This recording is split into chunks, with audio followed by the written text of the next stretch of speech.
That is the U.S.S. Indianapolis. You were on the Indianapolis? Japanese submarine slammed 2 torpedoes into our side, Chief. It was coming back from the island of Indianapolis, just delivered the bomb. The Hiroshima bomb. 1,100 men went into the water. Vessel went down in 12 minutes. Didn't see the first shark for about a half an hour. Tiger. 13-footer. You know that when you're in the water, Chief. You tell by looking from the dorsal to the tail.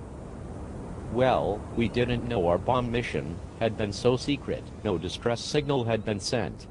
They didn't even list us overdue for a week. Very first light, Chief. The sharks come cruising. So we formed ourselves into tight groups. You know, it's kinda like old squares in battle, like you see on a calendar, like the Battle of Waterloo.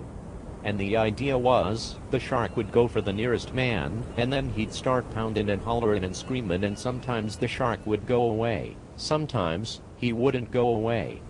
Sometimes that shark, he looks right into you. Right into your eyes. You know the thing about a shark, he's got lifeless eyes, black eyes, like a doll's eye. When he comes at you, doesn't seem to be living. Until he bites you, and those black eyes roll over white.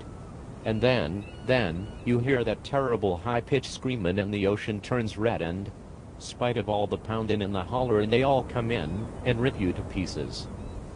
You know, by the end of that first dawn, we lost 100 men. I don't know how many sharks, maybe 1,000. I don't know how many men, they averaged 6 an hour. On Thursday morning, Chief, I bumped into a friend of mine, Herbie Robinson from Cleveland. Baseball player, Boston's mate. I thought he was asleep, reached over to wake him up. Bobbed up and down in the water, just like it kinda top. Upended. Well, he'd been bitten in half below the waist.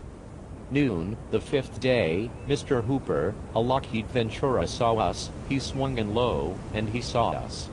He's a young pilot, a lot younger than Mr. Hooper. Anyway, he saw us, and come in low. And 3 hours later, a big fat PBY comes down and starts to pick us up. You know, that was the time I was most frightened. Waiting for my turn.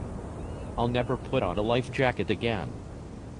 So, 1,100 men went in the water, 316 men come out, the sharks took the rest, June 29, 1945. Anyway, we delivered the bomb.